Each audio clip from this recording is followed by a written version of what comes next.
tarde, estamos aqui na praia de Olinda. Marzão maravilhoso. Meu marido, meu enteado.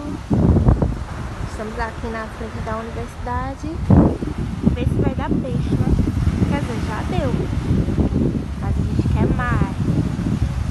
Se Deus quiser, hoje vai ser abençoado. Aí meu enteado puxando. Vamos ver se vai sair alguma coisa. Esse aí é agoniado. Esse aí não espera não. Ele não espera o peixe fisgar não. Morder não. Qualquer batidinha ele já tá puxando.